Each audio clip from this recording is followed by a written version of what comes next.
This is the Clutch Pick Sports Betting Podcast presented by ClutchPoints. Like, follow, and subscribe, rate us, review us, all that other fun stuff. You know where to find us: Apple, Spotify, and of course YouTube.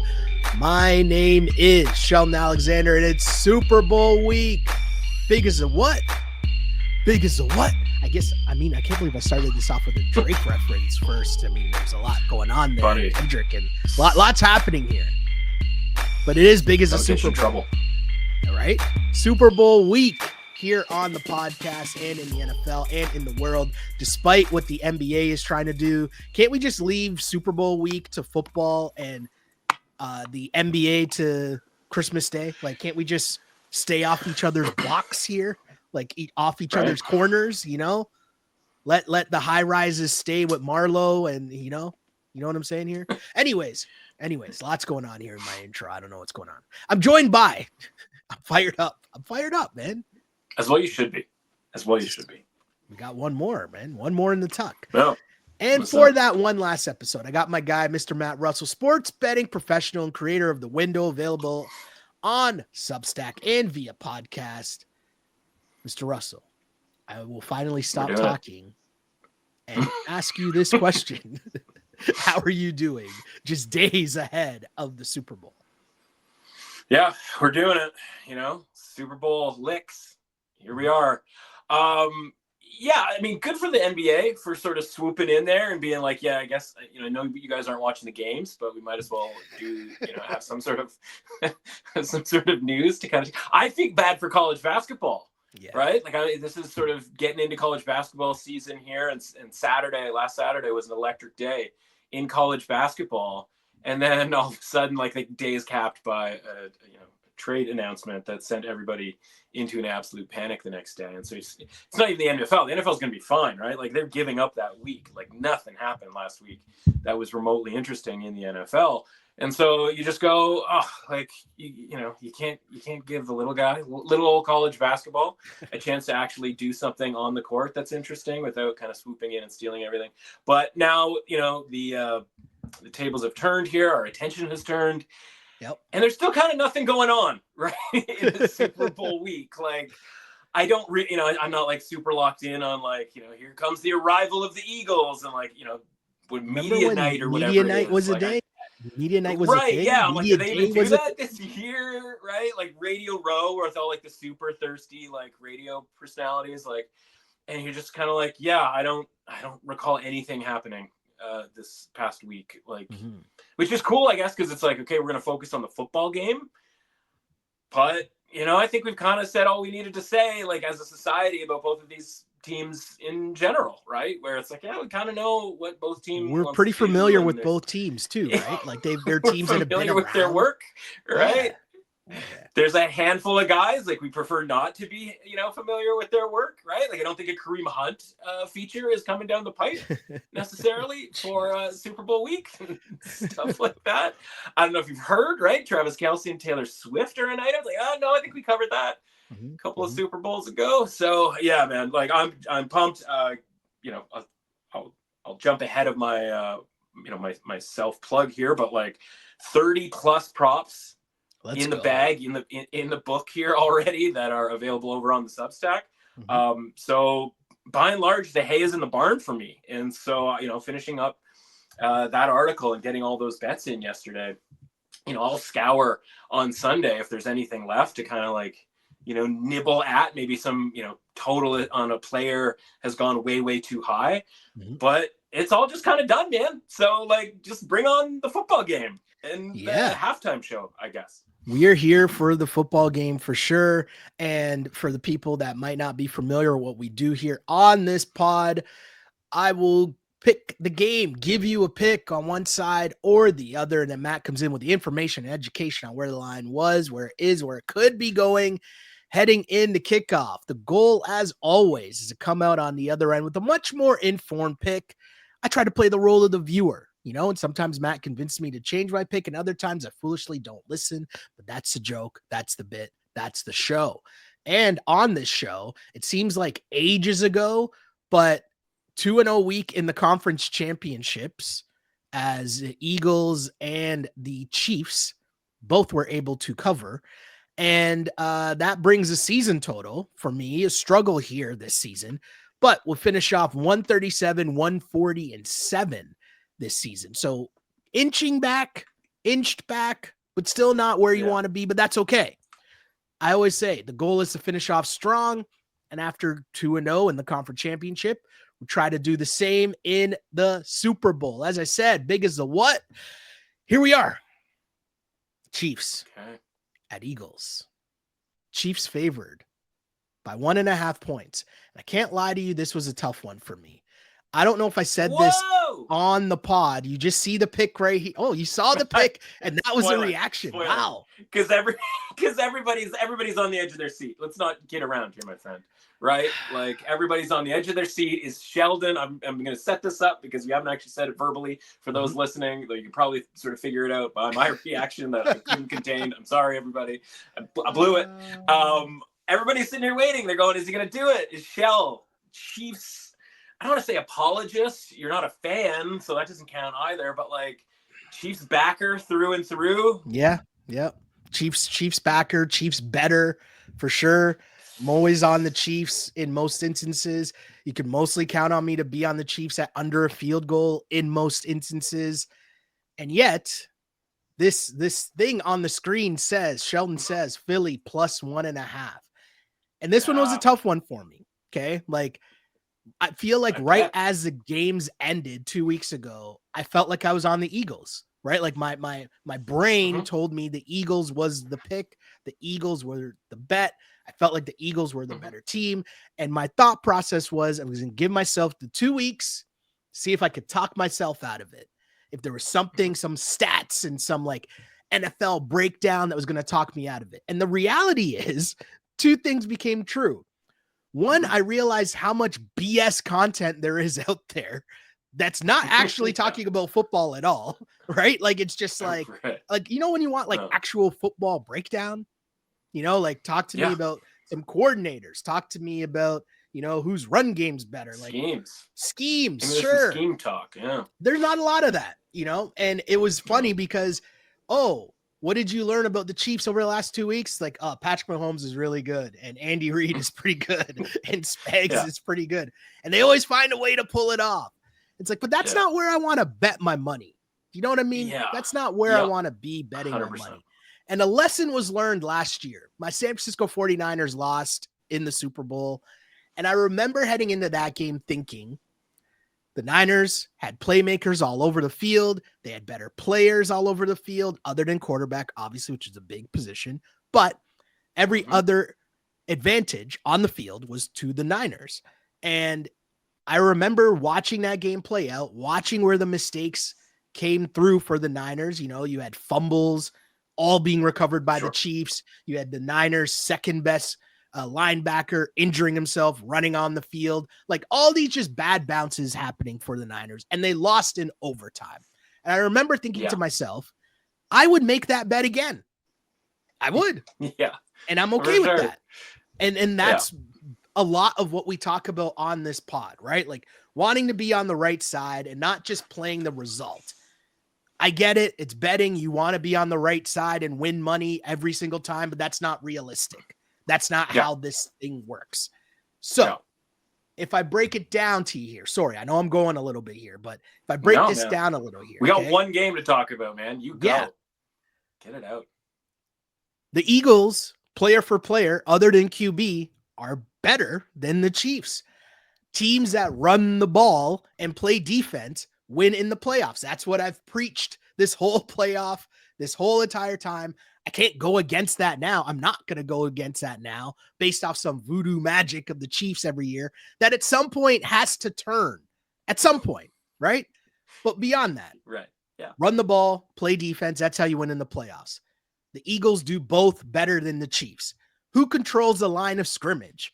The Eagles are better on both sides of the ball than the Chiefs. I give that advantage to the Eagles again.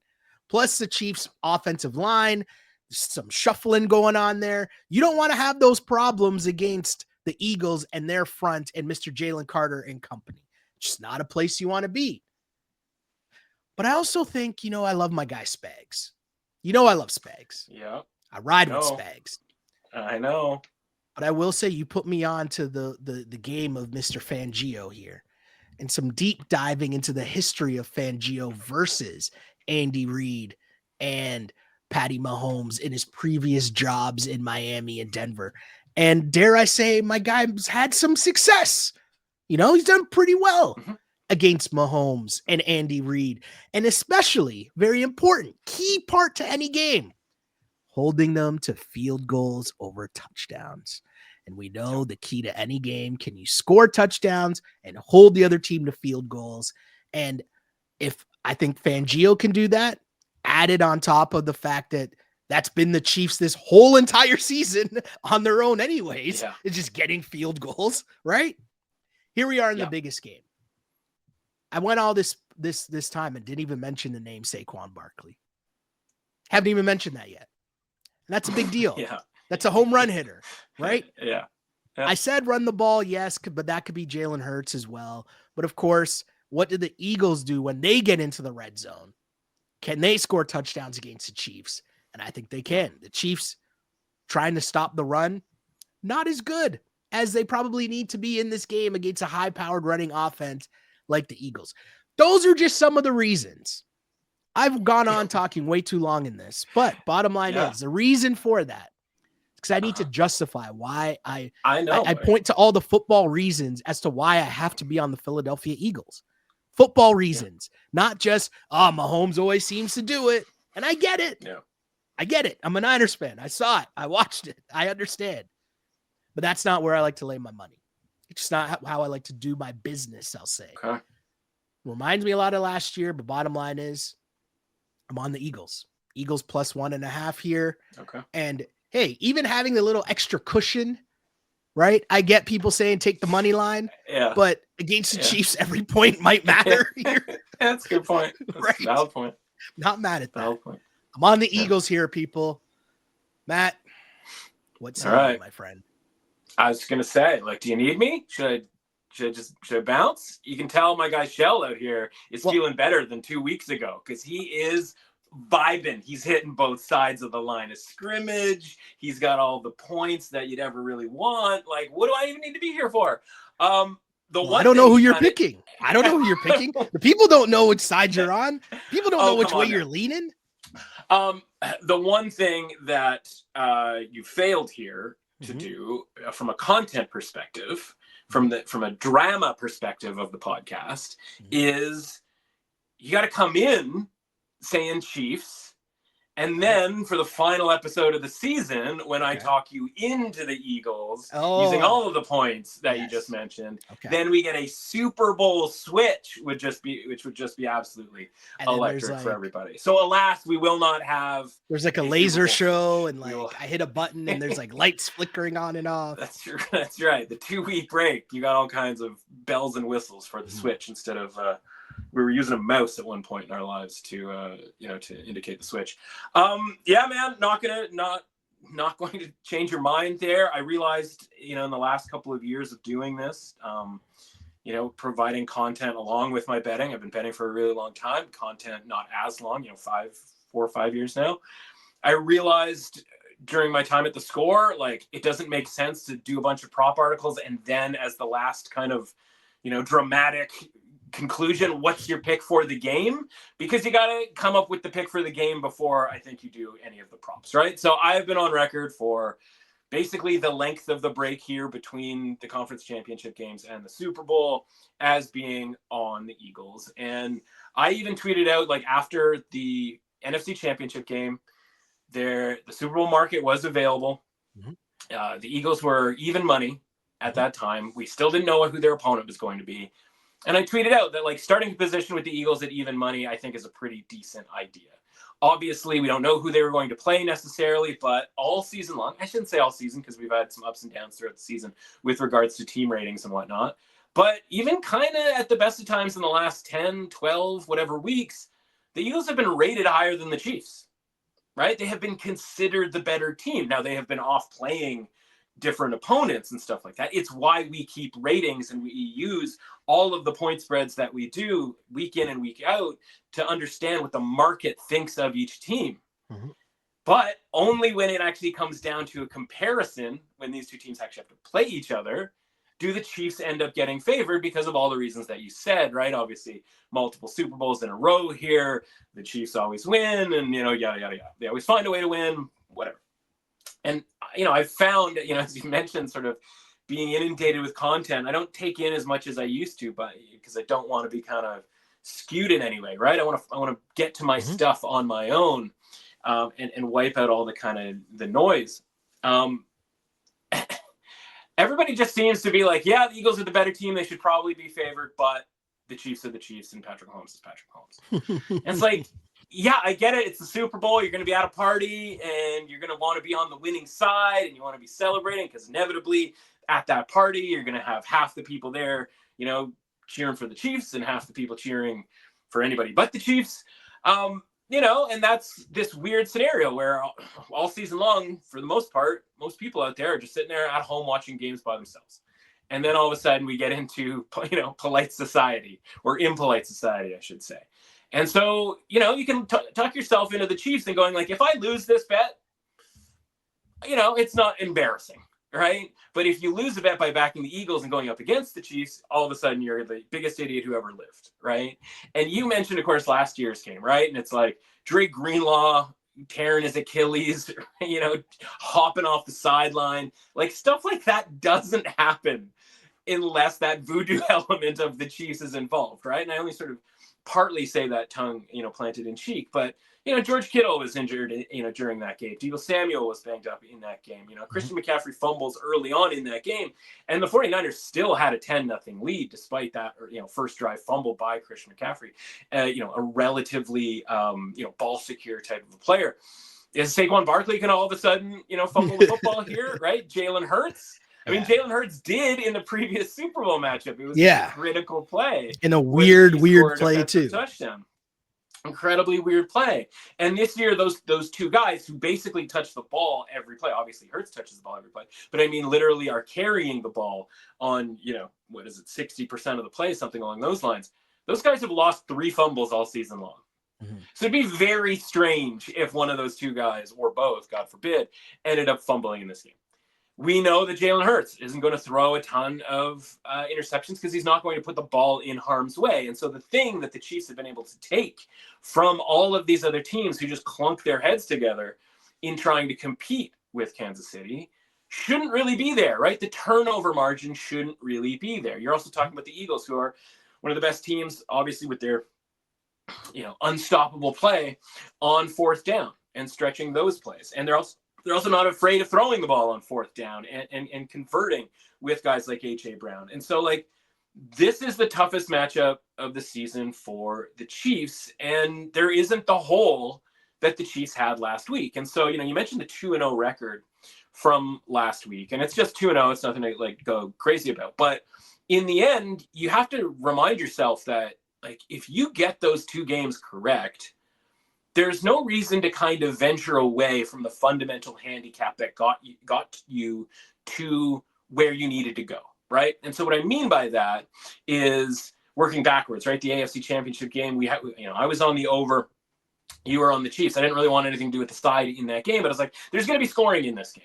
Because the Chiefs defense isn't what it was in previous years, and the Bills defense is, has holes in it, basically, right? And you saw that. You got Juju Smith-Schuster running through the middle of the field. Well, why was that?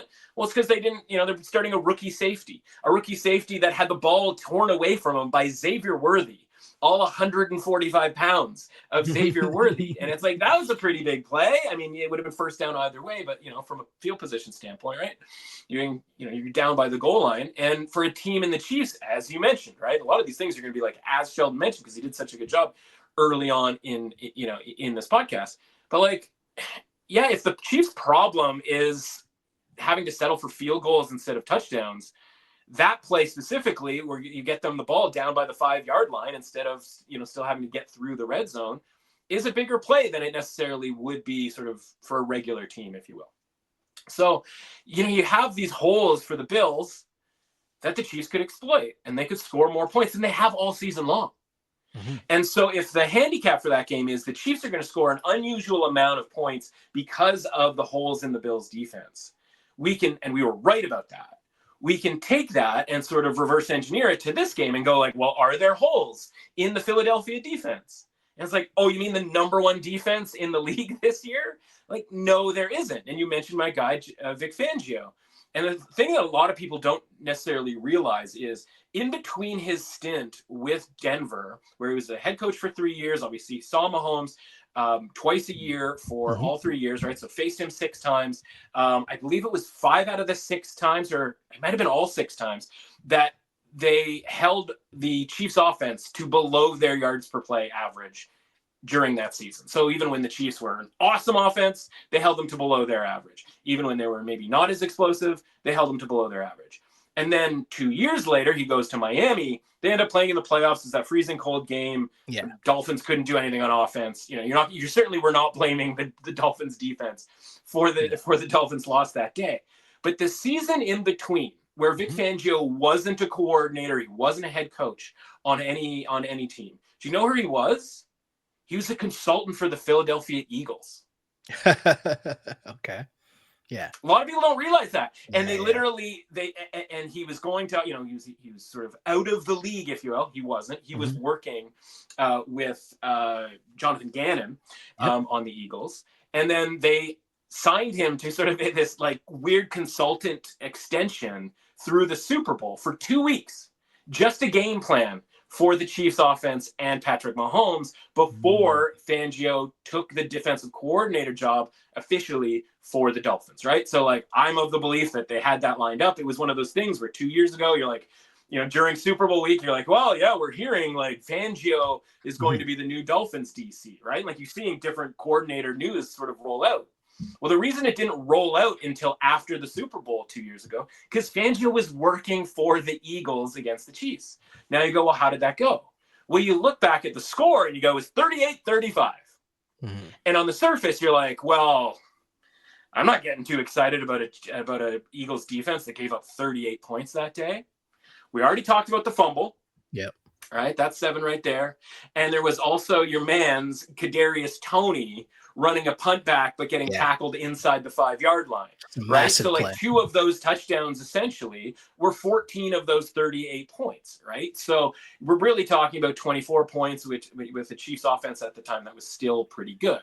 And so obviously they thought highly enough of Fangio from that experience, where once things went to hell last year, they were like, you know what, we got to get Vic back in the building and just give him the job, defensive coordinator, all of that stuff. And look what's happened, right? Yeah. The defense has turned around massively this completely season. And so I look at this and I go, I think this is the best defense that the Chiefs may have ever played, at least in a Super Bowl, right? Because we look at the 49ers and last year's 49ers defense, I think the first Niners defense, a first go around, like not last year's, first go around Niners, maybe you want to have a conversation, but point still remains. And that's why it's not an absolute.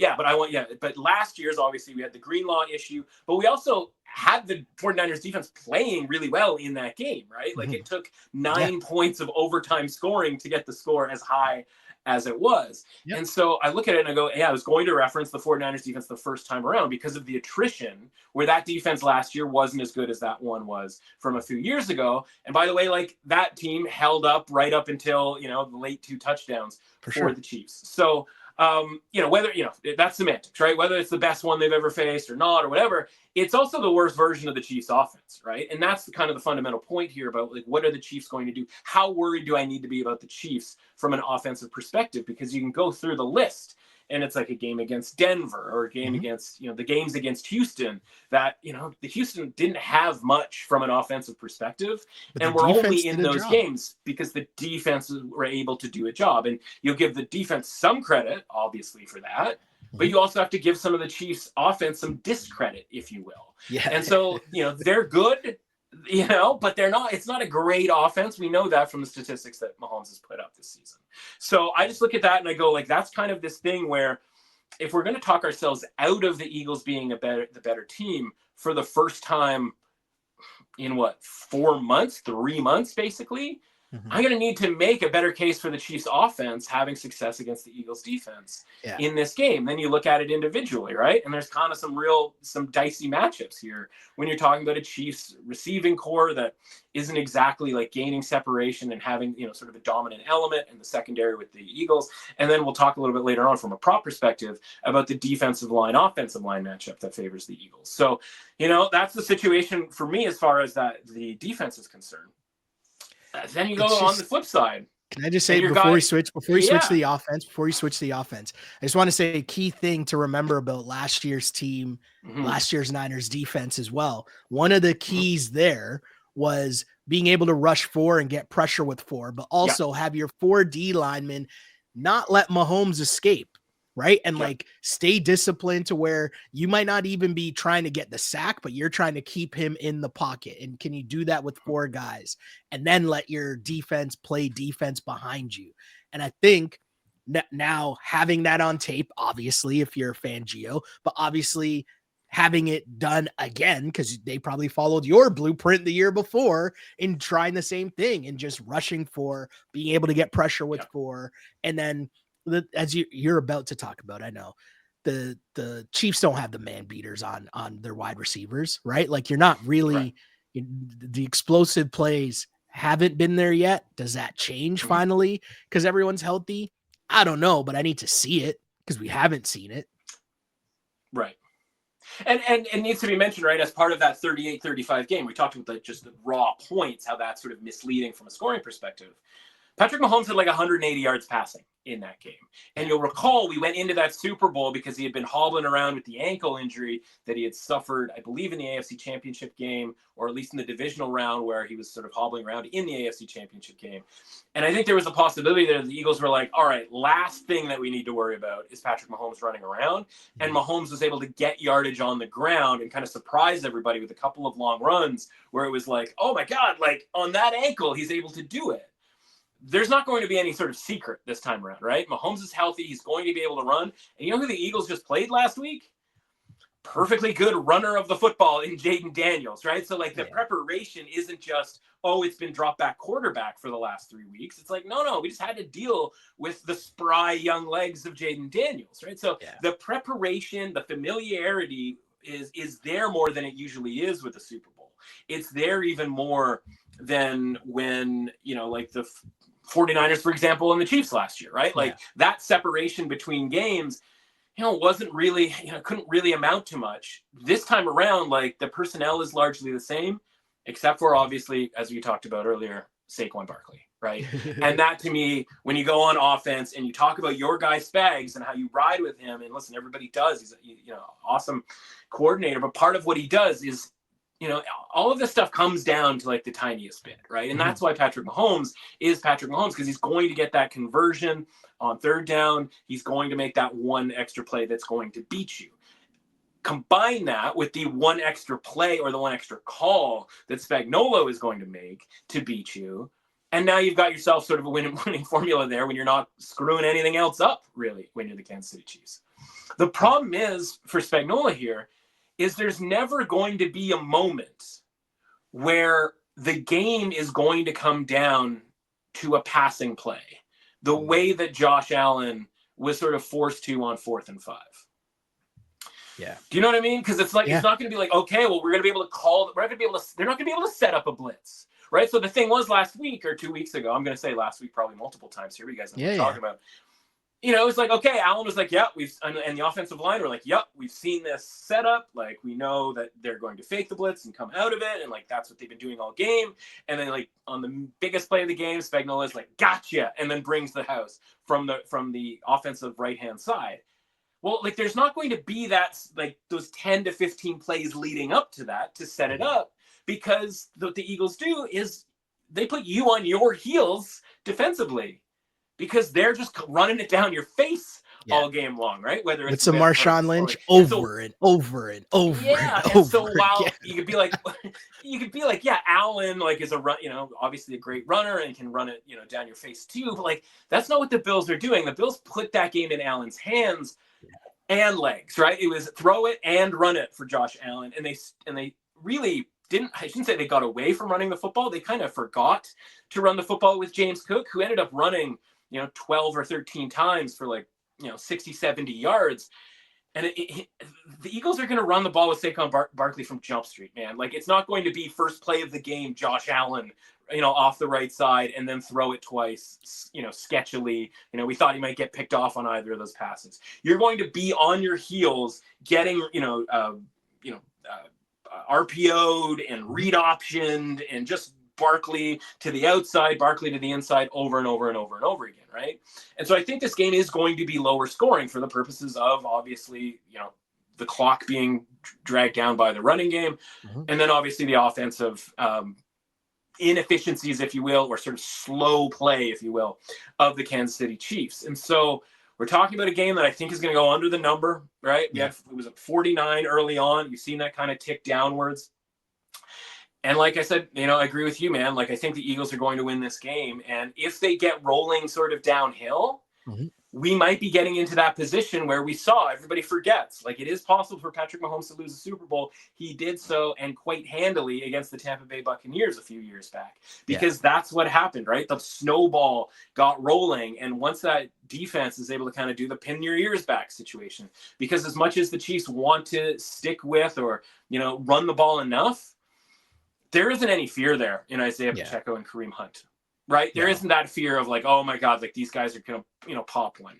And so then you're just in kind of a one-dimensional state. And even Patrick Mahomes, best quarterback in the league and making his case, eventually here for of all time, it's just a bad scene. You can't be that one-dimensional thing. And if the Eagles can do better than the 49ers did last year with regards to not turning the ball over and being able to stomp on the throat, if you will, in the first half, you might be wanting to get in on some alts here with Eagles minus 6.5, Eagles minus 9.5, minus 13.5, because, again, we've seen it before. It was a long time ago, and Tom Brady's getting a lot of credit for being sort of the slayer of Patrick Mahomes as part of his GOAT resume. But like this Eagles team, I'll put it this way, man. I thought it was going to be Eagles and Ravens all season long. For the Super Bowl. And there was that after that Lions and Bills game, where it was like $1 billion to $1 billion. I came on my podcast the next day or 2 days later, and I was just like, I don't like either of these teams for the Super Bowl. And I know everybody was getting excited about the Lions, and they're getting excited about the Bills, and the possibility of those two fan bases being able to meet in the Super Bowl. I was like, I don't like any one of those teams. And I've never said sort of anything negative about the Chiefs as far as like they're not going to make the Super Bowl because it's the Chiefs. But I thought the Ravens and the Eagles are the two best teams. And if the Ravens don't have those 3 turnovers against the Bills, as we talked about 2 weeks ago, right? Like, I think the Ravens probably win that game. And then I think the Ravens, and again, it's easy to say with the game that didn't exist.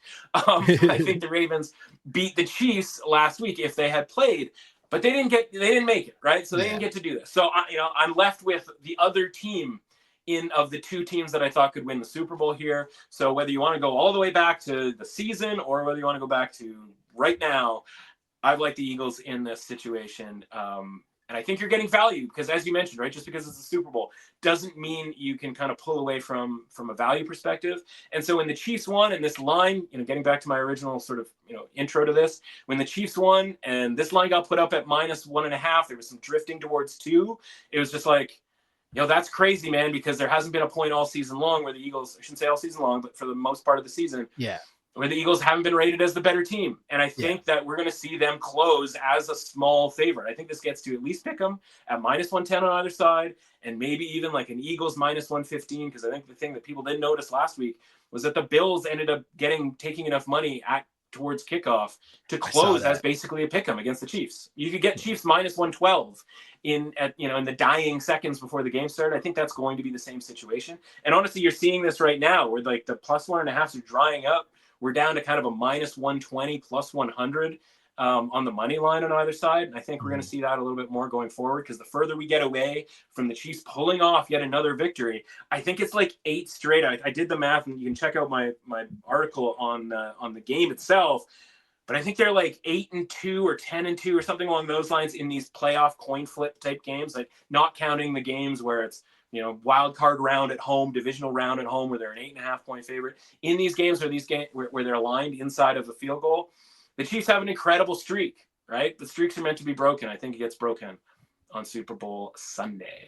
Yeah, there's a lot more like game wise I wanna, talk about just in terms of just where I think the Eagles have like all of these advantages as you just laid out, but there's more to get to. But we do have a special message first. Have you played Pick Six from DraftKings? What are you waiting for? You better get on it. It's Super Bowl 59, the last time to play NFL Pick Six this season. As the official daily fantasy sports partner of the NFL, DraftKings does fantasy sports like no one else. Play for better payouts on Pick Six. It's super easy to get started. Select two or more players, choose if they'll have more or less of a stat, like touchdowns, yardage, sacks, and more. Pick Six is available in most states, including Missouri, California, Texas, Georgia, and more. And DraftKings is making it even sweeter for first timers. New Pick Six customers play $5 to get $59 in Pick Six credits. Win more cash on Pick Six. Download the DraftKings Pick Six app and use code CLUTCH. That's code CLUTCH for new customers to play $5 and get $59 in Pick Six credits. Only on DraftKings Pick Six. The crown is yours. Gambling problem? Call 1-800-GAMBLER. Help is available for problem gambling. Call 888-789-7777 or visit ccpg.org in Connecticut. Must be 18 plus. Age and eligibility restrictions vary by jurisdiction. Pick Six not available everywhere, including New York and Ontario. Void where prohibited. One per new customer. Bonus awarded as non-withdrawable Pick Six credits that expire in 14 days. Limited time offer. See terms at pick6.draftkings.com/promos. So the one thing I do want to break down, right, is the fact that you were talking about the Tampa Bay game and, of course, the Niners game. And I think that the thing that relates the most to me here is just this Eagles defensive line. And when we've seen Mahomes struggle, and I'm doing air quotes because, Yeah. he was running for his life in that Super Bowl against the Bucks, right? But it was the pressure that the front was able to get. And the O-line, I don't want to get too deep into the weeds, but like the O-line issues that the Chiefs have had this season, and you have to move guys around from taking your guard, making them a tackle. Like these are not things that you want to be doing against this Eagles front, which is probably the strength of their team. If if you didn't have the AJ Brown drama, you didn't have Saquon, you know what I mean? Like there's so much talk about so many other aspects of the Eagles that their D-line is just a beast. And I think that's really what this game will come down to here, because if Mahomes doesn't have time, nothing is going to work for this Chiefs offense. As you mentioned, they don't have the running game the same way that they've needed and had in years past. And their receiving core to date hasn't been able to show that, they can make plays. They can make plays in one-on-one. It's been a lot of dink and dunk. And I think the Eagles have a good enough defense that they can sit back and kind of tackle everything in front of them. That's really where I think this game comes down to. Yeah, absolutely. And it's because there's somewhat of a lack of quote unquote big names. But, let's take a second to kind of think about a big picture in a way too, right? Where conceptually, if you're going to beat the Chiefs in the Super Bowl, right? Where the Chiefs, we know that they're going to be locked in. You kind of need to do it when you're at your organizational peak. Right? Like the third best version of the 49ers was always going to have a tough time beating the Chiefs. And they had some of their best quarterback play in that time, but they didn't have the depth that they had a few years ago. And that's kind of the bummer in all of this, where maybe the best version of the 49ers of that, and I hate to sort of bring it back to your guys here, but listen, again, if you're involved, we're going to talk about you. The good news is they've been involved in 2 of these Super Bowls. But it's like the Jimmy Garoppolo version was never really going to be the best version of the 49ers because there was a hole there. And that was the thing that probably ended up kind of costing them, and him missing, was Emmanuel Sanders late in that game? Yes, it was. Yeah. And then the best version, I think, of the 49ers might have been the Brock Purdy gets injured against the Eagles version 2 years ago, right? Yeah. And you go, then the next year, right, there's more, people leaving, and, it gets sort of thinner and thinner and thinner. And obviously just the mileage adds up.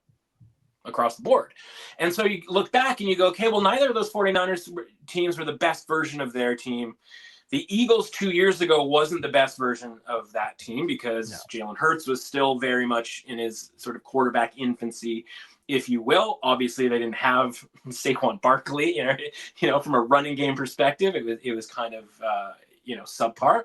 And the defense was on the older side of that defense that had won the Super Bowl against the Patriots years before. And so when we talk about this defensive group and this defensive line, and you got all the Georgia guys, right? And Jalen Carter and Nolan Smith and all that, right? Like, we don't look at them as superstars yet, but this very well could be that game where next year we're talking about the Eagles defensive line with Nolan and Jalen, right? Where it's like these two guys inside and out that are causing absolute havoc. But like you said, there's too much other stuff to talk about with the Eagles to even kind of focus on the quote unquote boring football stuff.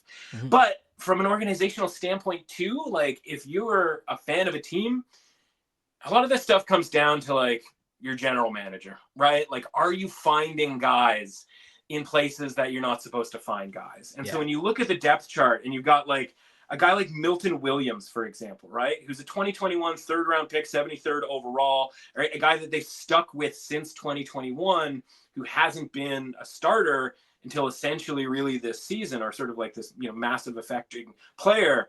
Jordan Davis being a guy, again, a younger guy who isn't necessarily a star, isn't necessarily going to be a star, but on those early downs when you're trying to establish the run, it doesn't go particularly well when he's on the field. They got guys, man, like Moro Ajomo and Jalix Hunt. I don't know, like how many podcasts this week have been talking about your guy Jalix Hunt, right? 23-year-old third round pick rookie from last year, right? But like he's out there on the field. So when there are injuries to guys like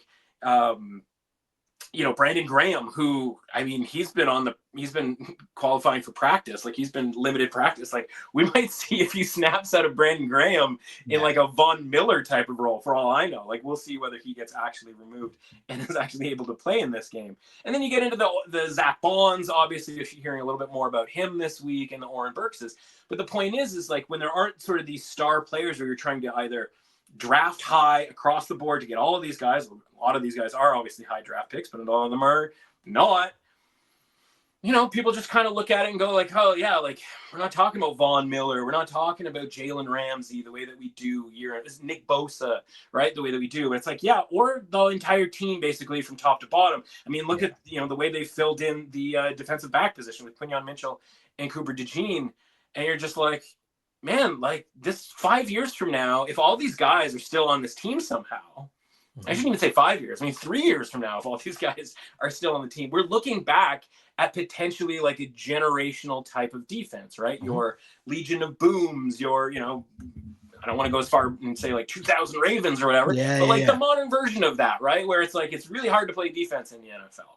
And so if you end up just building your team with third round picks and seventh round picks and this, that, or whatever, along with hitting on all of these first round picks, which like, what an incredibly, unbelievable strategy. Picking Georgia Bulldogs from the early 2020s to be on your team. Like, oh yeah, like actually now that we think about it, that was probably the right move all along, no matter, what their sort of off-field history might necessarily be. Speaking of features that are not necessarily being produced before the Super Bowl game. So, so the point is like, yeah, man, like, is Jawan Taylor going to be allowed to line up in the backfield? From a left tackle, from a right tackle position, or wherever, because it's like, are the Chiefs going to get all of the calls? And again, it's not necessarily all the calls, right? It's more just like watching a guy like Jawan Taylor and being like, that dude is like basically playing fullback at this point. Like, if you get him on the line or somebody blow, and he's, and he's got quick first step. So quick, the ball hasn't even been snapped. It's the stuff like that that adds to the idea of like Patrick Mahomes getting roughing the passer calls and all of that sort of stuff. And I don't know if the noise, and we'll see, but I don't know if the noise around all of that has gotten to the point where the officials are now going to be like, all right, you've been telling us weeks, months, years that we make all these calls in favor of the Chiefs. We've been embarrassed, particularly recently, with some of these Patrick Mahomes roughing the passer or unnecessary roughing calls, 2 of them against Houston. Like, they're going to have to really get a call, like die for a call here. Yeah. And if it even works to a neutral state, that will kind of be sort of a twist, but sure. It might actually work to their disadvantage in this game as well. And so when you're not allowed to line up in the backfield from the tackle position, then like that's going to be a lot more difficult. And so again, it's not just sort of the personnel, it's more of like how the team gets built, and then individually with what this game is going to look like. Are the Chiefs going to be able to get away with some of the advantages that we've seen them get away with against another really good defensive line in the Houston Texans, for example, right? Like if that means that, Will Anderson is a half second, short of getting to Patrick Mahomes, and he either doesn't get the sack or he's a half second short and he gets called for a roughing the passer because it's roughing the passer and not just a sack. Like these are half second plays that extend a drive, get 15 yards, like all of these sorts of things, right?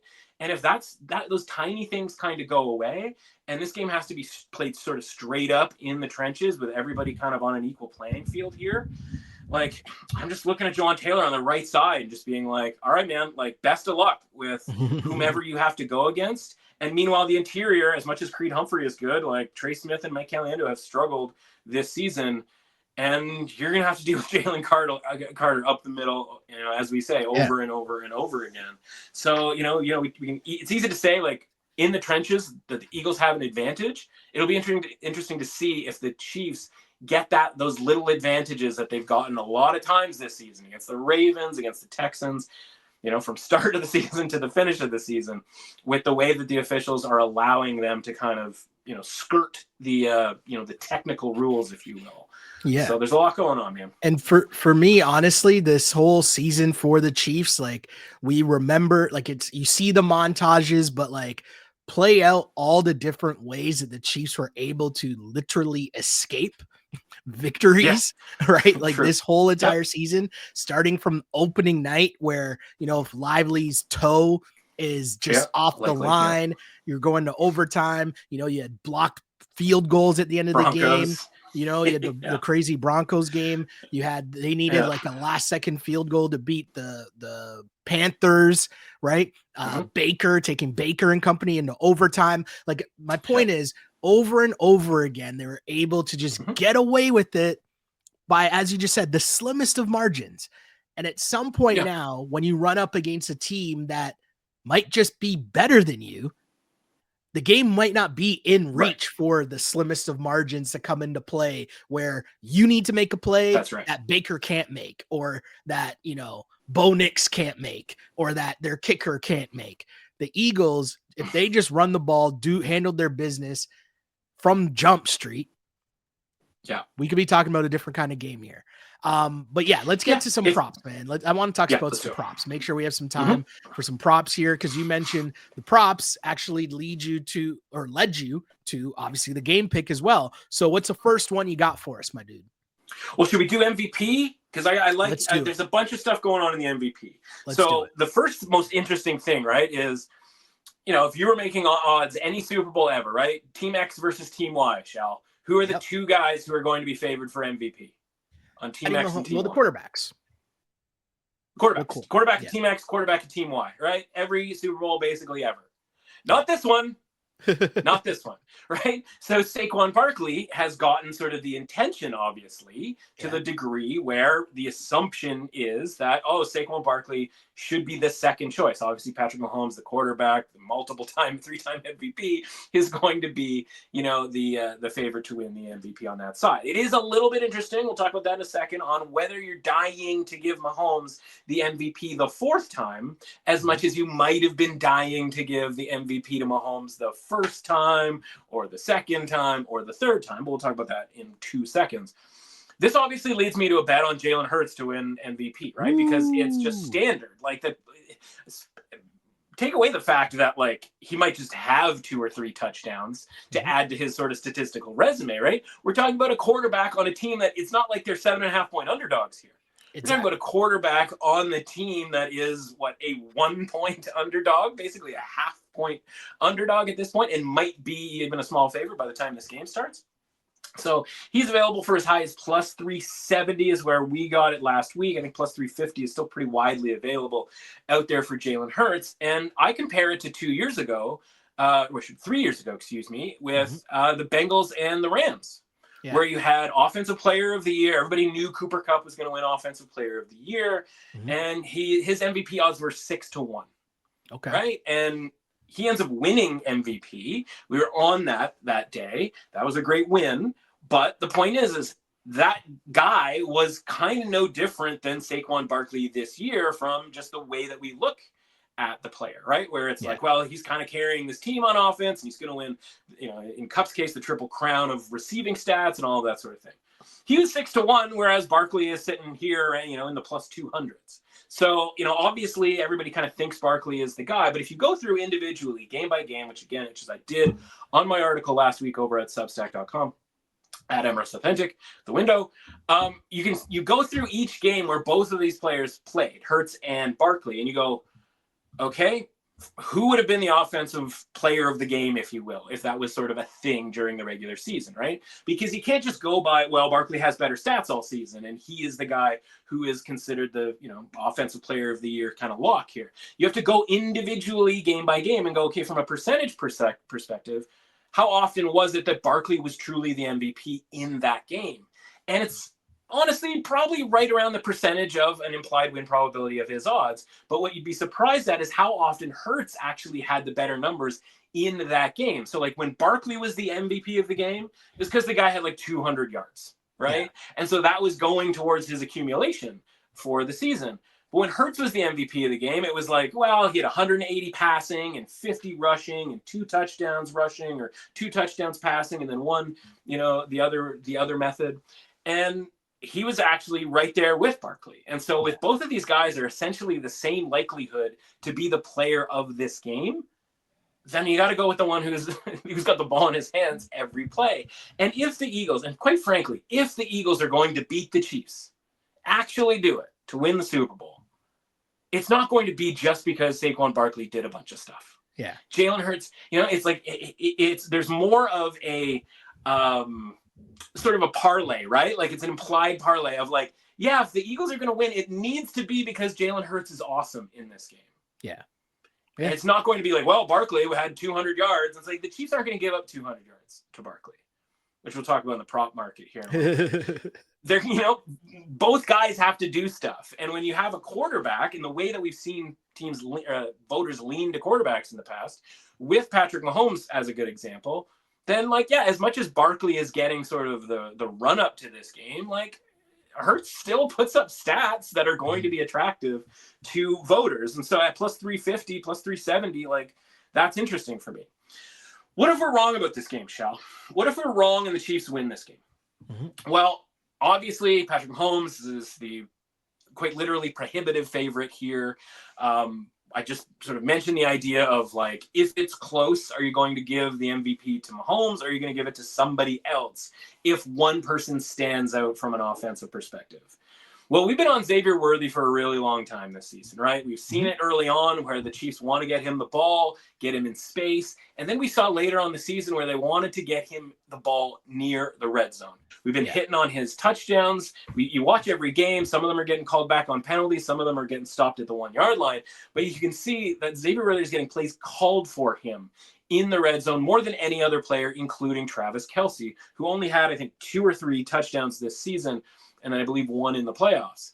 Xavier Worthy is 30-1 to win MVP. So if we're wrong, I don't want to be. There's no reason for me to be like, well, let me bet on Patrick Mahomes here at even money. I'm not sort of saving the day by being right there, but I can save the day by throwing a few bucks here on Xavier Worthy to win MVP. And so if the Chiefs end up winning the Super Bowl, and it's because Mahomes finds Worthy in a couple of different ways, maybe even via the rush, right, where Mahomes doesn't get credit for a pass. If there's a 70, 80-yard type of day for Worthy in a low-scoring game and he gets 2 of the touchdowns, watch the Chiefs on a weekly basis. These are the types of results that you get with them, right, where sometimes it's Worthy, sometimes it's somebody else. But at 30-1 here, again, it's kind of like that extrapolation. If the Chiefs are going to win this game, they're going to have to do something here. And it can't just be Patrick Mahomes. And Xavier Worthy, I think, is a type of player where, again, he can be effective without it necessarily being attached to Mahomes. A lot of short yardage type plays that they run for him. Like I said, in near the red zone, just get the ball in his hands and let him be explosive. And so I want to kind of have that as a just in case where it's a small investment. If we're right about the game and we, obviously are wrong about Xavier Worthy at 30-1, it's just a few bucks to sort of cover us basically on the off chance that a guy that we've liked all season is awesome. Like, it would suck if we were like, oh, I've been on Xavier Worthy all season long and I don't have a bet on him to do anything. And all of a sudden he's got 2 touchdowns and they win 20-14 or 20-17 or something like that. Like, oh man, that would be so dumb. So that's worth mentioning. And then the last thing I'll say is we talked a lot about defense. I've got a list of 7 defenders on the Eagles at between 75-1 for Jalen Carter and 700-1 for your man's Reed Blankenship. So go through, find the best prices. You can cross-reference, again, the article that I wrote last week on the Substack, and you can cross-reference for the best prices, but you got your Cooper DeJeans in there for 200-1. There's a Nolan Smith available at 300-1, CJ Gardner-Johnson, Oren Burks, all of that sort of thing. So you can take sort of a half unit and sprinkle it around there. You'd be surprised when we're talking about 300-1s, how little you have to bet for you to see the payout and be like, oh, well, if he had a pick six or a fumble recovery for a touchdown, like, I could see that happening, right? In a game that we think might be lower scoring, like taking the under. Yeah. Again, it might come down to one big time play, and the Super Bowl is littered with kind of random dudes winning the Super Bowl MVP. So go check that out and sprinkle around on the Eagles defense. I like it. I always like to mix in some random Super Bowl props for us as well. So the first one I got for you here is a national anthem prop here, which the over-under is set at 120.5 seconds here. John Baptiste, 2 minutes, is singing the national anthem. And you can get, look around, but you can get the under at plus 114 here, right? Just some background here. National anthem has gone over 2 minutes in 8 of the past 12 Super Bowls, but just 3 times in the past 7. Trends. But here's a key. When Baptiste did the national anthem at the 2017 NBA All-Star game, he clocked in right around 120 seconds, but that included a little opening doo-wop on the piano, doing a little too much on the piano. So if the piano is not involved, being mentioned at any point during this podcast, so I'm just saying, big underdog cash already for anybody. If the piano is not involved, that's a clear under. Backed up by he was easily under 120 seconds at the U.S. Open in 2017. Just saying here, under has some value here. I got another, or if you got something else here, what else you got for us? Yeah, man, let's get it. Let's go. Okay. So I've got this titled The Dallas Goedert Stuff. Okay. Dallas Goedert stuff. He's been very popular in the receiving yards market, right? Where I think he opened in the low 40s and is now in the low 50s. No, we're not doing that. We're not, following. We're not gonna be the last of the party on the Dallas Goedert yardage stuff. But we're gonna find a way to bet on Dallas Goedert to do stuff. So we're gonna start with. This was kind of my favorite angle, if you will, from like a Super Bowl only type thing. You're going to get a list of 1 billion firsts, right? Everything is first. First this, first that, first this, first that. I like to focus on one first. I don't want to be sweating like first penalty and first timeout and like a bunch of different things where like somebody takes a timeout. I'm not even really paying attention yet because I got some wings going and maybe a, artisanal gin and tonic. But in the passing game, I think both these teams are really interesting because they're actually kind of a dichotomy. So you can see what I wrote about the Kansas City Chiefs side of this thing, but from an Eagles perspective, Dallas Goedert is the type of player that for Jalen Hurts is the type of guy that if you're going to come up with an easy throw to get a guy started in the Super Bowl, Dallas Goedert's going to be the target for that most of the time.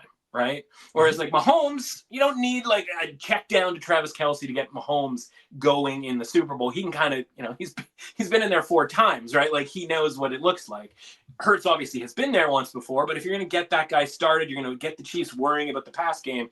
Dallas Goedert's going to be the target early on. And so that's just sort of a conceptual thing for me, right? So I'm like, okay, well, we need some factual basis to kind of back this up. And like, it does my mind, the way I think about it, kind of add up to what's actually been playing out on the field. So his first Eagles reception is plus 280. His first reception overall in the game, which obviously may come down to just who has the ball first, is plus 650.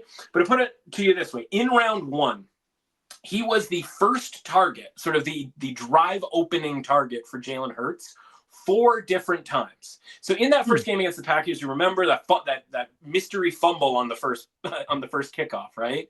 So the Eagles started in the red zone. They had 2 run plays, and then Hurts threw a touchdown pass to Jahan Dotson. Well, that's a red zone, 3rd down, 3rd and long type situation, right? That's outside of the game script that you and I talk about all the time, right? So when we're talking about first, it comes down to like what's going on in the game script. What are they most likely to script early on? Well, like I mentioned, the rest of the way in that Packers game, Dallas Goedert got the target the first time 4 different times. A.J. Brown 1 time, Devontae Smith 1 time, and then there were a handful of drives in that game where they didn't even throw the football because they were just running it down on the Packers. So you go, okay, that's interesting. Goddard didn't have the first catch, but he was an early in the, on a first down throw target, essentially, a lot in that game. So I'm like, okay, well, what happened against the Rams? Well, guess what, Shell? Very first target, straight to Dallas Goedert. Right in the game. Okay. That was a more neutral, right? They weren't donated. Yeah. They fumble in the red zone off the hop. It hadn't started snowing like an MF in that game because that obviously kind of skews the kind of bigger picture thing. But the first thing they did basically from a passing perspective, Dallas Goedert, boom. NFC Championship game. What happens on the first play? Dallas Goedert. Saquon Barkley takes it to the house. Yes. Sorry. Yes. So we have to wait. Yeah, trick question. We have to wait to the second drive on first down. Hurts throws it to A.J. Brown. Okay. Incomplete. But on 2nd and 10, he goes to Dallas Goedert, and he cashes for the first reception, right? So he doesn't necessarily cash as the first reception every single time, but you can see he's involved. The script. He's involved. He's in the mix. Yeah. So first target against the Rams, second target, first reception in the NFC Championship game, and the first target on 4 different drives, by far the most in that first round playoff game. I also have him to have a reception in all 4 quarters. Because, again, I don't want to deal with the yardage thing because I don't know how much yardage is necessarily going to happen here. But if we think he's going to catch one early via the script, right, then we just got to get to 2nd and 3rd quarter. A lot of times, teams will kind of redo the script to start the second half with some small tweaks or whatever. But I think Goddard's going to be involved there. So last week in the NFC Championship game, he caught a pass in each of the first 3 quarters. But he didn't catch one in the 4th quarter because the game was a blowout. In fact, all 3 of the Eagles games so far in the playoffs have been comfortable game states, not passing game states for the Eagles in the 4th quarter. Obviously, against the Rams, you had the snow element as well. They have thrown a total of 4, 3, and 2. That's 9 total passes in 3 4th quarters in the playoffs so far because they haven't needed to. Okay. Well, we've got a pick'em game here against the Chiefs, who are theoretically never going to say die here and may even have a lead forcing the Eagles to have to come back. But either way, I think the Eagles are going to be forced to throw the football in the 4th quarter. And so I think Goedert, who can, whether it's 1 per quarter or whether he's got 10 catches on the day, I think at plus 450, 1 catch in each of the quarters is certainly viable because I think he's going to be needed at the end of the game. I think he's going to be in the script to start the game, and I think they're going to find him in the 2nd and 3rd quarter as well, or at least at plus 450, I'm willing to make those bets. So that is the Dallas Goedert stuff, if you will, early and often. But again, who knows from a yardage perspective? I think he probably goes over 50, but at the same time, from a value perspective, we talk about value all the time, right? if you're late to the party on some of these props, like just walk away, man. You don't need to be paying 8 more yards for the over than you would have been if you had jumped on it in the first, of that Monday after the championship games. If you were scouring for props, like a lot of people were out there, they got there early on Dallas Goedert yardage, and more power to them. But I'm not going to follow into the volcano, if you will. Yeah, Sirianni likes going to Dallas Goedert early and often as well, which leads me to my next prop here, which Sirianni started this trend of now the bet, will any player or coach cry during the anthem? It's basically minus 115 yes, minus 115 no. Really? I say yes, because we already know where Sirianni's at, but if we remember back to last week, Chris Jones was feeling it. He's feeling the vibes. Yes. So now you're telling me I got at least one on either side, right? I got possibilities. I have video evidence of one person on either side. And that's before we get to, I don't know, the other hundreds of people on the sidelines. I like the odds here. Right. I like these odds here. And I feel like it should be better than minus 115 on both sides. But take the yes. That's where I'm leaning. I think I was going to say, and you brought this up before the show, I was going to say like Chris Jones. If there was a specific one, it would be Chris Jones. We've seen it multiple times. I think this is kind of that 50-50 prop because of the stoicism of a Patrick Mahomes, of a Jalen Hurts, of an Andy Reid, right? Where it's like, I can't imagine any of those three guys who are definitely going to be shown sort of initially. But like, if you and I know that Chris Jones is a crier, the producers of this broadcast know that Chris Jones is a crier. Right. So, like I think it kind of hinges on him even a little more than Sirianni, but I think Sirianni is certainly a possibility. Don't get me wrong. Some of it is timing too, right? Do you go to the coaches early before like the tears start going, and then do you get to a Chris Jones late, and by the time he starts crying? I like that a ton.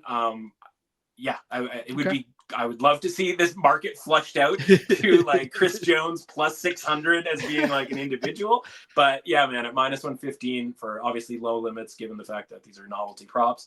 Yeah, why not? Why not have the anthem? What is it? Tired and wired, right? Tired betting the anthem length, wired betting on who's going to cry during the anthem. That's the situation I think we've got ourselves here. There is another anthem related one here, which is, will Taylor Swift be shown during the anthem? We got yes at plus 350 and no at minus 500. I mean, I would have leaned to no there. Yeah. I think you don't want to show up the musician by showing another musician. The no is a heavy favorite there. And there's still tons of times to show Taylor Swift. And her involvement contextually is two things, right? Is she here, and how did she react to Travis Kelce doing stuff? That's where her role has been in these broadcasts, right? Like you and I have producing, television producing background. Like you and I know, like, all right, there's a line you got to draw somewhere.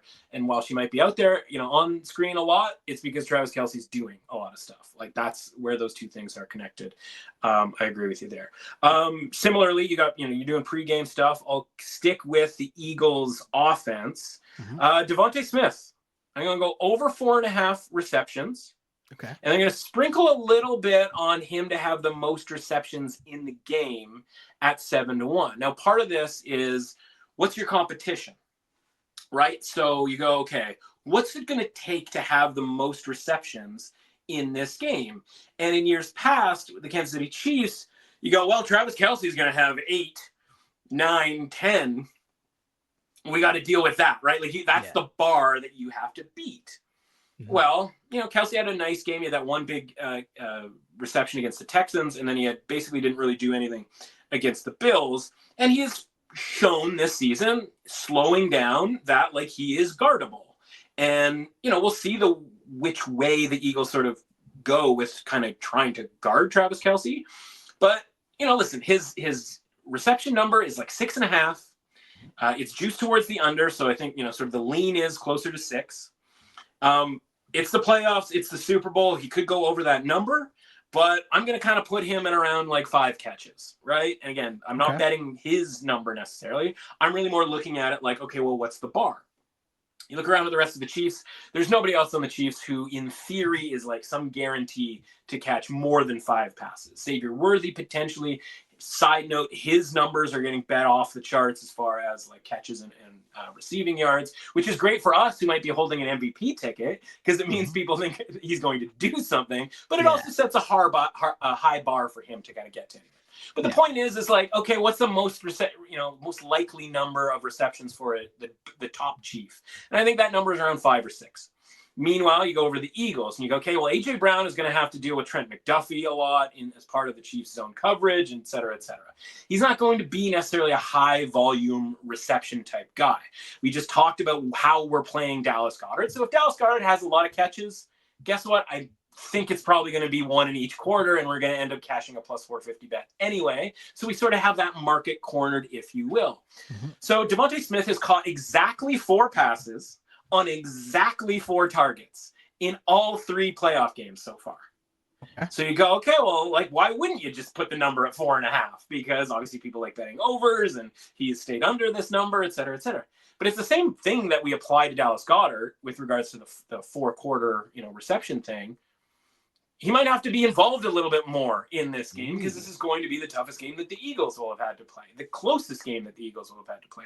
So I think he's going to have to get more than the 4 targets. But catching 12 out of 12 during the playoffs is indicative to me. This is a guy who's got pretty good hands. I remember when he dropped that pass against the Commanders during the regular season, part of the thing was like, man, Devontae Smith is so sure-handed that it's even more of a fluke because it's not like they're throwing to a guy like Kadarius Toney or Deontay Johnson who has like a history of not catching the football. This is a guy who catches the football all the time. It's also a guy that they draw plays up for him to catch the ball behind the line of scrimmage, like get that ball in his hands, right? So I think he goes over 4.5. So if we're starting at a point of 5 receptions for Devontae Smith, 6, 7, 8 are certainly in play. And at that point, you become possible, dare I say probable, to lead the game in receptions. And so his number is obviously, it's 7-1. Part of that is obviously because we don't expect the Eagles to be throwing the ball a ton necessarily. But the Eagles also only have like 3 guys that they throw the football to in a big way. And if A.J. Brown is sort of taken out of the game in one part, it's kind of just between Goddard and Smith, because you got Jahad Dotson out there running around. He's just out there doing cardio, basically. They'll dump 1 or 2 to Saquon every game. But basically, other than that, like, it's just those 3 guys catching passes from Jalen Hurts. So I think the matchup is probably the best on the field there. The other reason I'm a little bit dicey about Dallas Goedert from a yardage perspective is if he's in the slot, he's probably going to see a fair amount of the Chiefs defense, which is really good against the slot. So again, I think the matchup is probably best of no good matchups necessarily against the Chiefs defense, but the best one is probably Devontae Smith. So we start with over 4.5 receptions. We go a little sprinkle on most receptions for the game at plus 700. And then also, of course, a touchdown plus 240 for our guy, Devontae Smith. Everybody needs to be remembered. Devontae Smith actually had the most receiving touchdowns this season on the Eagles, one ahead of A.J. Brown, who, like I said, should have his hands full defensively. I like it. I will tie into this because what you just mentioned about, who's going to have the most receptions or not. We tie this into the Taylor Swift, because Taylor Swift, how many times will she be shown during the game? Over under is set at 5.5, right? And I'm with you here on the under, because I don't feel like Travis Kelce will have that big of a game. Much like you just put the number at, will Travis Kelce get like 6 receptions? No, I don't think so. I don't think I'll have that big of a game. So that limits the amount of times we'll see Taylor Swift. I will tie one more into this, which sticking to music, but not quite getting to the halftime show just yet in full. But SZA, who's supposed to be a part of the halftime show, will she wear any kind of jersey during the Super Bowl halftime performance? Okay. My answer is yes. The reason my answer is going to be yes is because SZA, born and raised in St. Louis. St. Louis is in what state? Missouri. Interesting. The other side of, but fair enough. Still, it's close enough. It's close enough. Half the time I don't know where Kansas City is. Because I don't think Kansas City knows where Kansas City is half the time. also, spotted talking to Taylor Swift at the Grammys. They seem to be, maybe kind of, maybe there was a conversation. We saw the video of it. Did we see the video of it? Yes, we did see the video of them talking. I'll save that conversation for another day. But I will say, when you took some time off of Kanye and his girl at the Grammys? That's when you saw that video? I don't know what you're talking about. Kanye was at the Grammys? Okay, fair enough. Who? What? Huh? Bottom line, though, I'm saying friends with Taylor, chatting it up with Taylor from the state of Missouri. I'm just saying you might see a Chiefs jersey there. I'm just saying. What are the odds on that one? Let's see here. No, it was even. Both the same thing. Okay. Both of them are. There's no 15 on either side. Yeah. Okay. So interesting. I'll let you go, and then I'll close on the Kendrick props after. I'll let you go. Go ahead. I'm not a huge T Swift fan. I know everybody out there is like, what? How could that be? I'm not a huge T Swift. I'm not that familiar with her oeuvre. Was there like something about Poets Club or something like that? Wasn't there like a Dead Poets Society? No, that's a movie. Okay, I think that's her album was something about that. Yeah. About some sort of poets in a club. Okay, sure. We're gonna get research on that. I'm gonna give you the Unders Club for Tortured Poets Department was her Tortured Poets. Okay, so let's call it the Unders Department. Okay, Tortured. I like this. Okay, Tortured Unders Department. Okay, write that down, everybody. Tortured Unders Department. I'm writing this down as if I'm going to use this in any format, which I'm not, because this is the last thing I'm doing on the Super Bowl. But anyway, Tortured Unders Department. This is actually perfect because the category here is really good players who we want to bet unders on, because the number is getting a little crazy here because it's Super Bowl, 59. It's the Super Bowl. And part of the deal is like you're going to bet on the good players to go over for a lot of stuff, right? And listen, there are a lot of really good players and they're going to go over on a lot of their categories because they're good at this. But there's a certain point where you go, all right, we've gone too far. The market has gone too far. And so the Tortured Unders Department includes 4 key players. Your boy Saquon Barkley. Do we want anything to do with messing with him from a yardage total perspective? No, we've got the Eagles to win the game. I'd love it if he had a ton of yardage. I think he's going to have a ton of yardage because I think they're going to hand him the ball a bunch of times. His rushing attempts is like 21 and a half. That's pretty high up there, but also maybe. Where I want to fade Barkley, conceptually speaking, is in the long rush market. We know that he's obviously cracked a ton of them, right? It's like 6 or 7 for 60 plus and so on and so forth. So naturally the market is going to see that and you're going to be like, well, we got to bump that number up. And honestly, it's kind of to the point where it could be 20 or it could be 45 and it's just kind of the same because if he's going to run for 26, he's going to run for 62, type of a deal. But I don't think he's going to run for 26. I think under 25 and a half is a pretty big number when you could have multiple 20-yard rushes for all we know, right? It's a solid run. Right? And do it on every carry if you want, man. Knock yourself out here. I just don't think with 2 weeks to prepare and schematically, if you're going to play a lot of zone in this game, you're not going to have a scenario where your defenders are turning around going, what? Saquon Barkley's running? Everybody's going to have eyes on the backfield. And while I think the offensive line can create enough holes that the Eagles are going to be able to sustain drives, and Barkley's going to get yardage over and over again, I just don't think you're going to get that massive mega pop here. And you can get under 25 and a half out there in the market at minus 110, minus 115. I think that's the play there. You talked about Travis Kelce. Again, if Mahomes is just throwing the ball to Travis Kelce for 5 yards at a time, we tip our cap and we go, okay, fine. He's going to have a lot of receptions. T Swift is going to be on the screen. It's going to be a whole deal. But do I think Travis Kelce is going to have that explosive pass reception and go over 20 yards of down the field? Not against this secondary with the Eagles. So I'm going under long reception for Travis Kelce at under 20 and a half. Our guy, A.J. Brown, alluded to it earlier. If you kind of made a little note going, oh, Matt doesn't think A.J. Brown's going to necessarily be massive in this game, you would be correct. Under 70 and a half receiving yards at even money for A.J. Brown.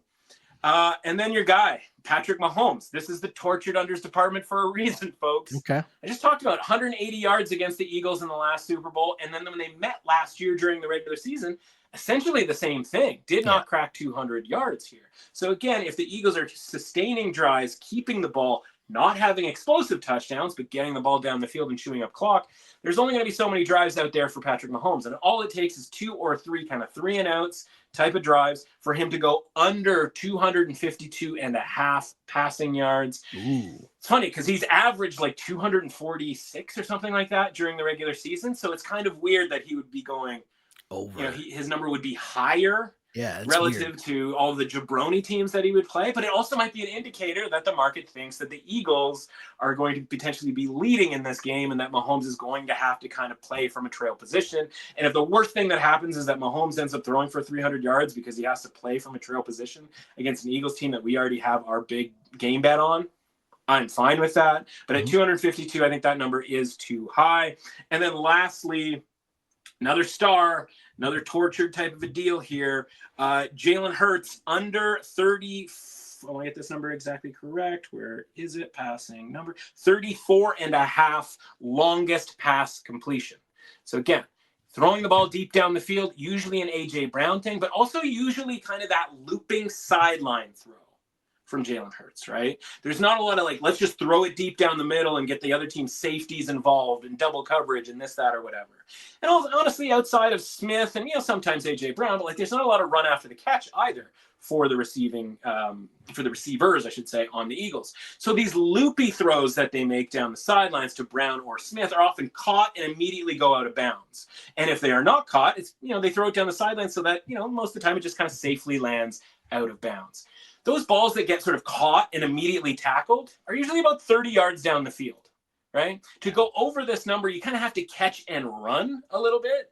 The Eagles don't really do a ton of catch and run with their receiving. It's been, I think, 7 or 8 straight games for Hurts, who has had these 30-yard receptions, but not 35-yard receptions. So we're going under on him. So 5 key players, 5 key unders are your tortured unders department. I like that a lot. I like what you did there with the, the naming of the section there, because it's very interesting. And listen, once we get into taking unders, I like it because traditionally people are sitting there loving to take, like it's not just the happy place to be, right? Because people love taking overs. And it's perfect for this podcast too. Listen, I wrote about it on Wednesday. Like that's out on the streets on Wednesday night, and depending on people's sort of speed to go get it.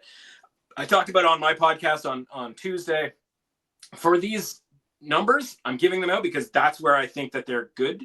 But also, if you wait until Sunday, you're probably going to get a yard or two better on all of them, across the board, because that's just the way that this thing works, right? Where people show up on Saturday and Sunday and just start hammering overs. So, make those bets as late as you kind of want to there. But I like all those numbers, even if you don't. So, to my favorite part of the whole Super Bowl, the halftime show. And I'm being facetious, obviously, because I really enjoy football and like football. But I'm fired up for this halftime show. Kendrick Lamar will be performing the halftime show. One of us is. Kendrick Lamar puts on a great show. The interesting part of this is that we've seen Kendrick Lamar in June. He did a very big show called his Pop-Out show recently, which some people might turn to see if there's things that we can gather from that. The problem with that is there's a lot more tension going on at that point, in which we were all shocked that he started off his performance with a diss track. And everyone's like, oh, he's not going to do that at the Super Bowl. There's songs that he did at that show that he's going to do at the concert that he wouldn't do at the halftime show. So that's the first thing I want to just put into the atmosphere. But before we get to the first and last songs, here's what I want to start with. Who will be the first to make a guest appearance with Kendrick during the show? SZA not on the board because we already know that she's announced as a guest, right? But here are the options. You got Metro Boomin at plus 125, Lil Wayne at plus 125, Baby Keem at plus 164, Travis Scott at plus 250, Travis Scott. So, I missed Future at plus 125 as well. To me, this is a trick. One, Lil Wayne's already been doing press saying that he's not going to the Super Bowl, which could be something to just throw us off, because I find it weird that Lil Wayne publicly has said he's not there. There's promos out there talking about how he might be at a how do I say, gentleman's club. Like, it's weird that he's done promo being like, I will not be attending the Super Bowl.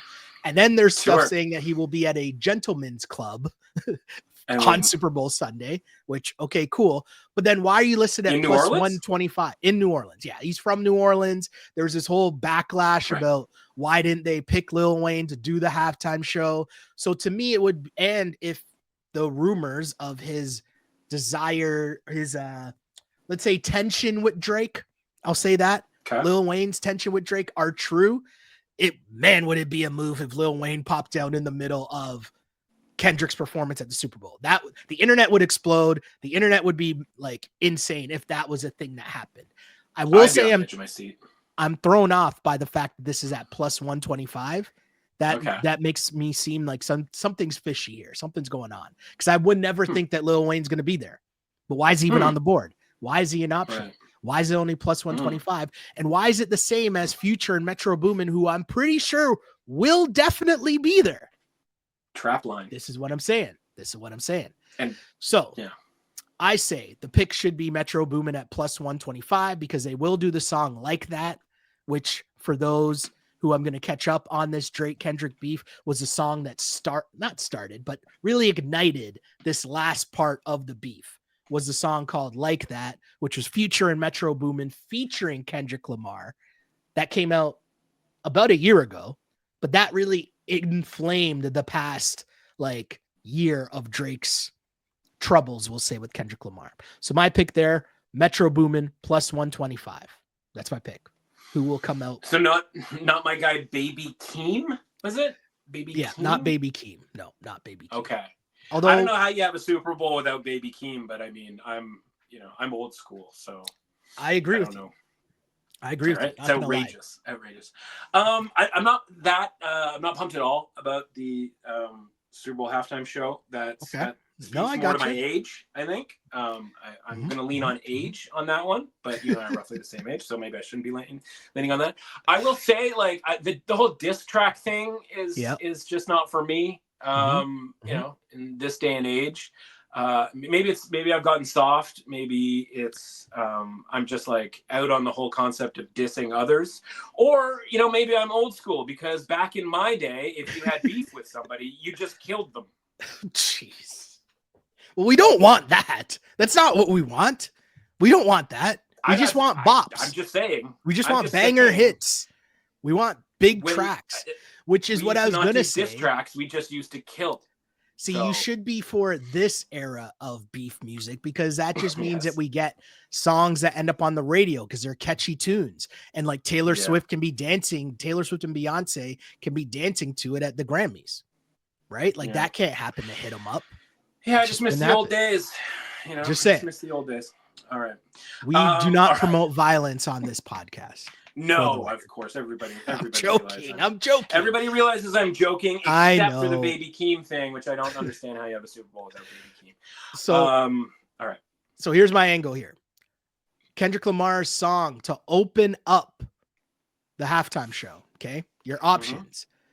And you said you're not a Kendrick Lamar fan, so you might not be familiar with his catalog here. But Kendrick has some songs that will be very.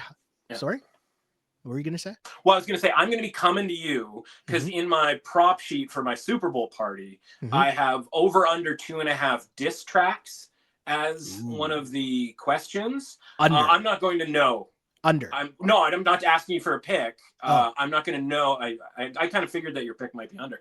And I'm going to use that. Don't get me wrong. But I'm going to message you after the show, and I'm going to be like, hey, how many diss tracks was that? And you're going to be the official answer key provider for that question. So I just want you to know, fair. And everybody on the podcast to know that Sheldon will be responsible for. Totally fair. I feel like there will only be one diss track, and diss track, like, it's very streamlined what the diss tracks are. I don't think Like That. Ooh, actually, does Like That count as it? What was your number you said? 2.5. And I Two and think a half. Like That does that because that's the only one Like that That I does know. count. Okay, so that Like I That and Not Like Us, I think will of be as a the diss track. only two diss tracks played. So I'd still say the under. Yeah. Like That, Not Like Us, only two diss tracks played. So that's a great prop that we have there. Take the under. He won't play Euphoria, too slow. The other songs not hype enough for a Super Bowl halftime show. But Like That, definitely. How many diss tracks are there? Well, they just had a whole year of trading diss tracks. So like Euphoria was a diss track that he had against Drake this year. I guess he could count. Who decides what qualifies as a diss track? Well, I think once the order of the beef took place, so they dropped Like That, and then Drake basically dared Drake and them. What was the order here? I guess Drake and them made a song. Drake and J. Cole had a song, which led us to Like That and Kendrick responding when people didn't really think that was going to happen.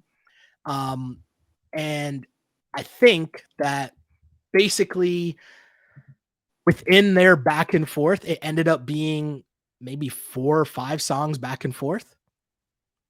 But how, like, do they announce ahead of time? Like, this is my diss track back at you.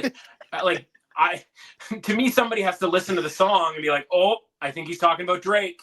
And so then, basically, that person stamps the diss track label to it.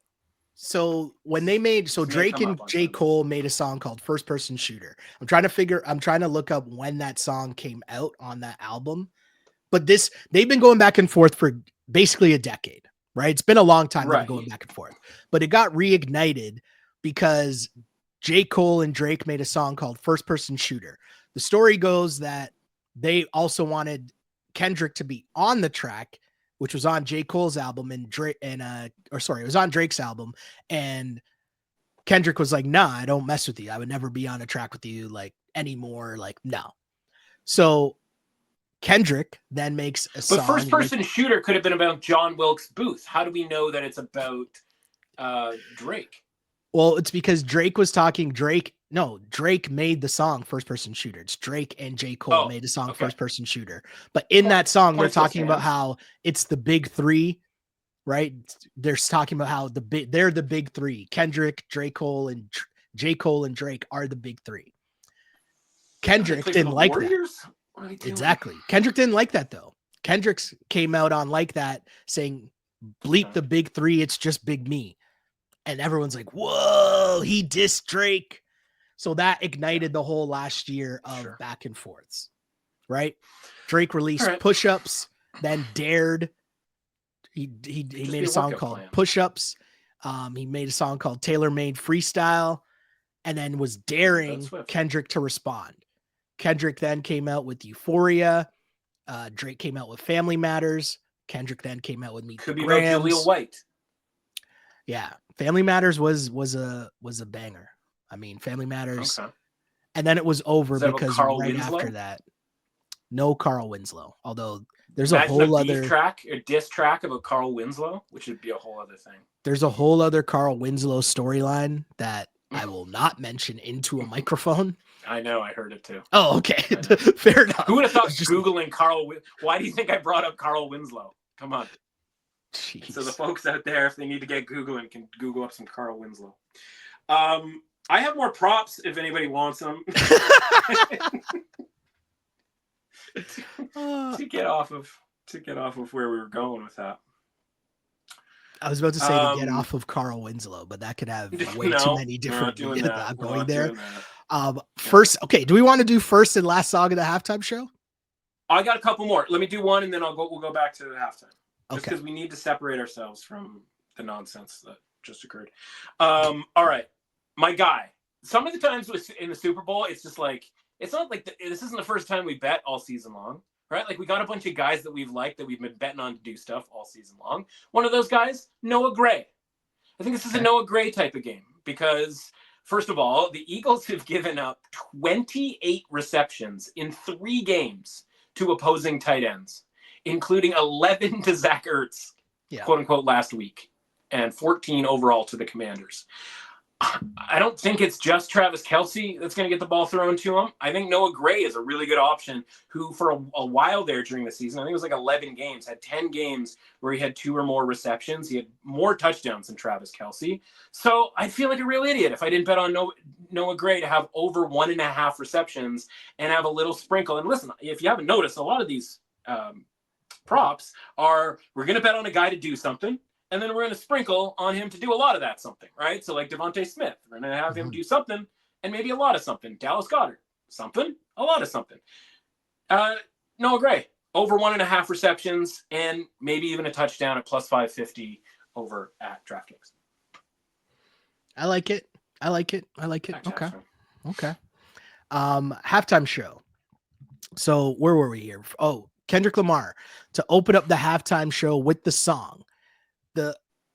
The first one is Humble at -155, Not Like Us at plus 200, Squabble Up at plus 300, Swimming Pools or Drank plus 600, Bitch Don't Kill My Vibe plus 700. I'm going to end there, but there's a bunch of other songs later on, right? But the reason why those are the top options, Humble is probably one of his biggest tracks that he's had. I don't think that'll be the first. I don't think that'll be it. Not Like Us. He's not starting. I highly doubt that he will start the Super Bowl halftime show with Not Like Us because there's too much anticipation about whether or not he's going to do the song. I think he will do the song, but we'll get there in a second. That's a tease. Squabble Up is probably the song off of his current album right now that he just dropped. Yeah. That he's about to go on tour with. So that's why people think it might be that. I'm going further down the board here because I like to get spicy. I like to give people a lot of little value here and like coming out of nowhere with some songs that you might not think of, but also might give you some value here that you'll feel really good when it hits. I got to say I was mad about not having Bitch Better Have My Money for Rihanna's performance. That still hurts my feelings that I didn't get that one right. Sure. I don't remember what Usher's first song was, but whatever. My point's here. First song. I'm going with All Right at plus 2,400 or Mad City at plus 4,000. Okay, I went way down the board here, trying to find you some value. Split a unit. Here's the reason why. Both are songs that have great just like intros. Right? If you're once you're done this pod, just go to your whatever your streaming service is and just listen to the first like 3 to 4 seconds of both of those songs. Because I feel like you got to come in with a nice little, the camera goes dark, the stadium goes dark. They put up the Apple Music logo. You have the announcer guy's voice, like, and now Apple Music presents Kendrick Lamar, and you got to hear a little something. And I think the All Right, all's my life I had to fight, and then it just boom, the beat kicks in, everyone's hyped, Super Bowl halftime going off. Hell yeah. Right? Man. You could just see it. So those are my picks there. Off the board, try to give you some value. The flip side of that is obviously the last song to be performed at the Super Bowl halftime show. And if I go to those odds, you have All the Stars at plus 240, which is a song that he has with SZA. The assumption being obviously that she would be there at the end. You got Savior at plus 250, King Kunta at plus 430. My pick here. This is where I'm going with Not Like Us at plus 550. Because I feel like, again, the whole storyline, think of the Drake lawsuits, Drake trying to stop this song from being played at the Super Bowl, Drake trying to stop the song from being played at the Grammys. For those people who didn't watch the Grammys, not only did Kendrick win every single award he was nominated for Not Like Us, but as mentioned before, Beyonce, Taylor Swift, dancing to Not Like Us. Not only did they let Not Like Us play, but they let the song play to the point where the whole crowd was yelling A minor, which is the whole thing that people were wondering, would they play at the Grammys or at the Super Bowl? That could be about piano lessons. Like, what are we? That's the play on words. That's the double entendre. It's a double entendre. Because he likes the piano? No. He's referencing Drake may like young girls. A minor. Oh. double entendre. Now, you might want to re-say that because that sounds like Drake May likes young girls. We're not. Drake May's not involved in this Super Bowl. You said Drake May, like, well, I'm just saying that's the sentence that you just said. So there's too many double entendres going on right now. What are the odds that Drake performs? How, like, he's in Australia, is this like so Madonna that's and Britney negative Spears 0. making out at the MVAs 20 years ago? Like, can we have that? Oh, okay. Drake ran away to Australia so that he wouldn't even be on this side of the world for the Grammys, which was going to celebrate a song dissing him and the Super Bowl halftime show. So he's not even, he's in Australia doing a tour in Australia conveniently while this is happening. But the reason I'm saying this will be the last song is because, again, all the talk is, will the song be played? Will the song be played? And so if you think about it, the halftime show will be going on, people will be getting hype, and they'll be like, oh my God, they're not going to play the song. They didn't play the song yet. And then boom, that's how they close it. Plus 550. I think that's some great value there. I do.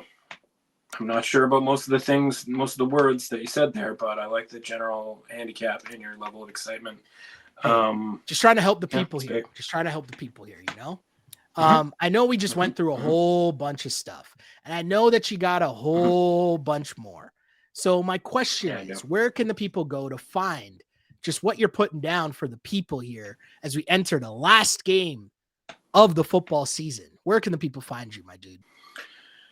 Yeah, and a couple more real quick, right? Nolan Smith to get a sack. We have to make sure that we get him in there. We talked about him as a tough matchup for the Chiefs. And then you can also read, listen, like I said, I have over 30 of them. I gave out, what do we give out here? Maybe a third of that here on the podcast. So you can read about many more, including shortest touchdown over 1.5, why I'm going against the common perception that we're going to see a 1-yard tush-push touchdown in this game, going against that based on the odds of plus 154 that are available out there. And you can do all of that over at Substack.com. The Window, sports betting, Matt Russell, throw any of those words into the search engine. You should be able to find it.